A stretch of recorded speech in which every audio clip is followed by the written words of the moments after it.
All right, it's time for another Ranger review. Got my key, so we'll go get that thing pulled out. Kind of go through some stuff I like and I don't like about it. I've had it for a while. There's my transmission project out of a 545 cat skidder. That thing's been quite the project. My thought is, it's time for injectors in that truck, and this winter would be a good time to do it because the summer's been crazy and injectors aren't, it just hangs up when it's cold, but once it warms up it runs fine. But the summer doesn't bother me too bad because it warms up so fast and what have you. So I think probably at one point put all the tools on that truck and see how it runs. There's the old Godzilla, and I'd like to actually rig out the Ranger and see how it turns out. See if I could get enough tools on there to still play ball in the heavy equipment world. And I got her parked in the barn because there's a dump truck parked in front of the bay that I usually park this in. So in the barn she went.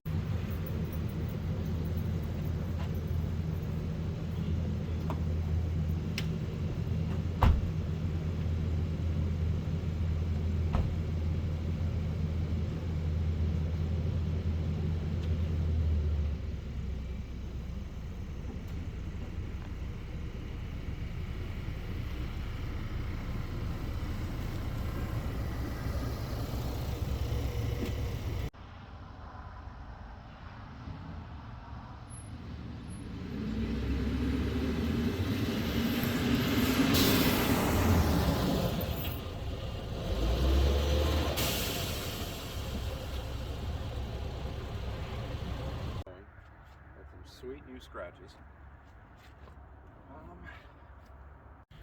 So it's leveled, went over that. We've done some hard wheeling in this thing. Managed to stay out of the rocker panels. They still look pretty good. I want to put an exhaust on it when I get a minute, but I don't have time to do that right now. Maybe this winter. Boy, I like the looks of this truck. It's been good. It's the XLT, so it's cloth seats, but it's got the cool tail lights and it's got the blacked out headlights like that. One thing I'm super disappointed in is no factory trailer brake. I'll have to put one in because I do quite a bit of towing with this thing. I got the back set up kind of neat.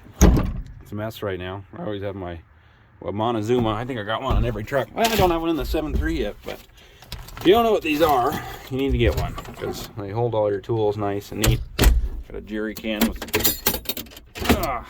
other stuff for when things get weird.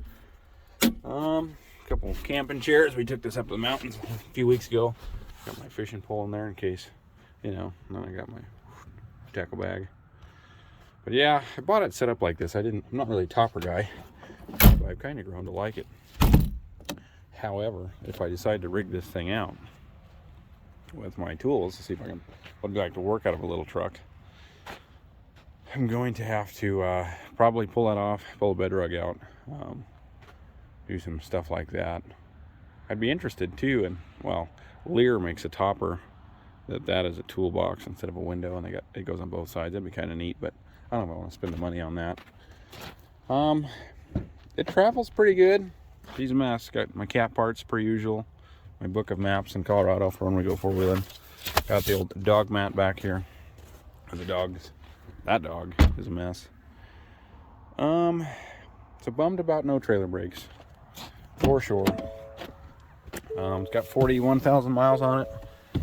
Trying to think of what else about this truck is going on what I like and what I don't.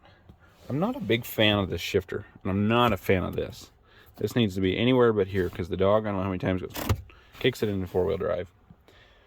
So that's unhandy. This truck doesn't have the rear locker in it. It must be limited slip because we got pretty weird on some rocks, and it would eventually grab and take off. So it did pretty good for an open diff, not having a true electronic locker. I did put, I don't know if you heard in that video, I'm a little nerd for these noises.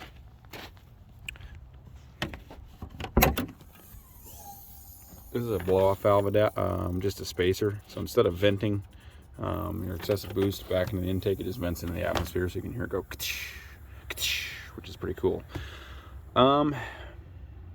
Yeah, I like the basic. I'm not stoked that this is a GDI engine. I would definitely, one thing that I would recommend is doing like it's an intake manifold flush kind of a deal. Because it's GDI, you don't, with that direct injection, you don't have that with a multi-port, or not multi-port, but yeah, I guess it's multi-port is what they call it. When the injector's in the intake manifold, your gasoline cleans the carbon off the valves as it's spraying in there. GDI won't do that because that gas is not passing past the intake valve, which is unhandy. So, I don't like that this has an EGR. As soon as this thing's out of warranty, that baby's getting plugged and yarded.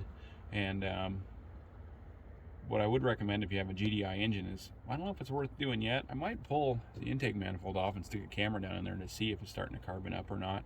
But that also is a time when good oil really plays a part. I run Schaefer's in all my trucks, and that Schaefer's has a good detergent package, and that's where, you know, because that a lot of that carbon will come from, they reroute your crankcase ventilation back to the intake.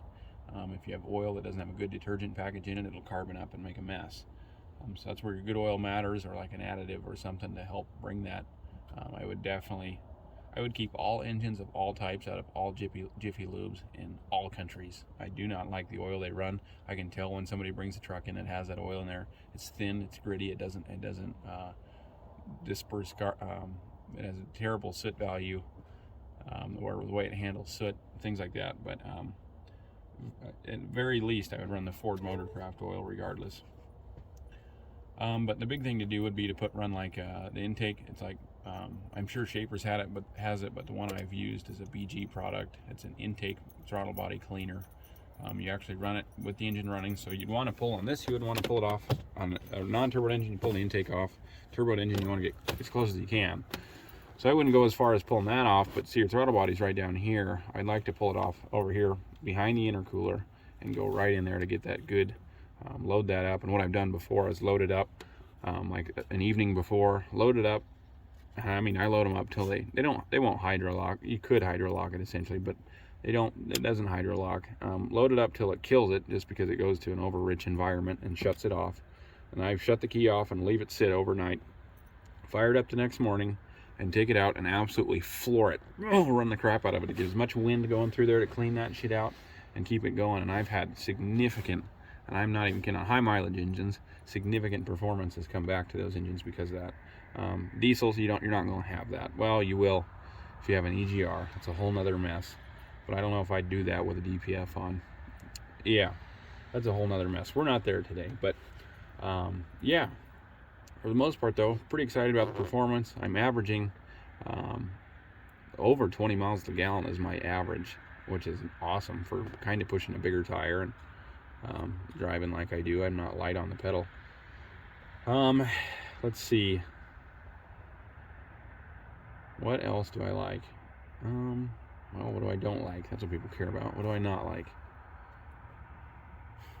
Mostly the trailer brake. That bums me out that I have to put on an aftermarket trailer brake, and it's rated to tow as much as it is. It tows like a monster for what it is.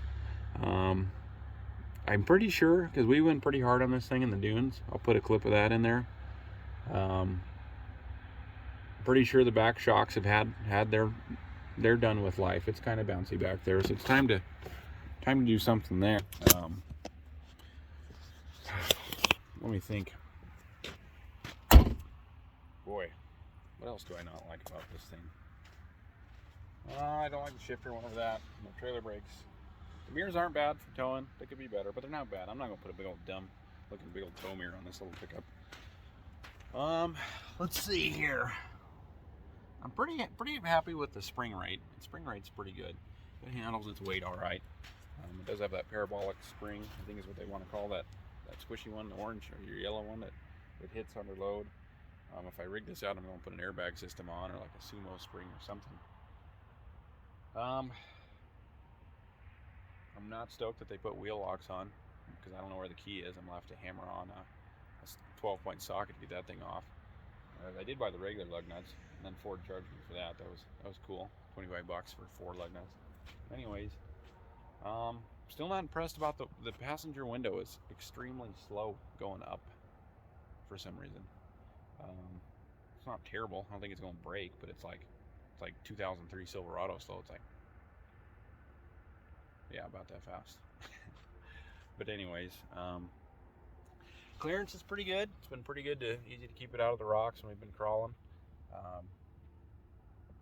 Yeah, I've got a set of RecGen mud flaps in there that I need to put on it, but I've been every moment I've had time, I've had this wheel lock issue, and it's deterred me, and I have not got anything done. So that's a bummer. You probably watched the video of that thing where I towed that and weighed pretty, well, I was towing over 9,000 pounds. I'd like to get an aluminum trailer for this, but your boy's not made of money, so another day. But yeah, I think if you guys would like to see it, I wouldn't mind rigging this out and seeing what I can set up for tools, and let's say running it for a week, especially now we're going into winter. One of my customers is getting back into logging, and yeah, lots of climbing around and getting the equipment up there. This would be a great truck for that. But the thing is can you bring enough tools to be useful to get up there and get done and not make a bazillion trips. The only thing I'm concerned about, because I've got that little, I think I'll make a video about welders, about what welders I've come to really like, and seem to be a all-around welder for the price, but that's a different deal. Definitely need to get a welder and some sort of big power source on here. I only have those bigger compressors, and that's what I might pass up, because honestly I got the new Milwaukee 3/4 impact. That thing hits like a monster. It runs with my big tire gun, so that need for big air, the only time I really would need it would be blowing out radiators and stuff, but I guess I could go with a little electric one and just, it'd be a slower process, but we could probably get it done blowing out filters.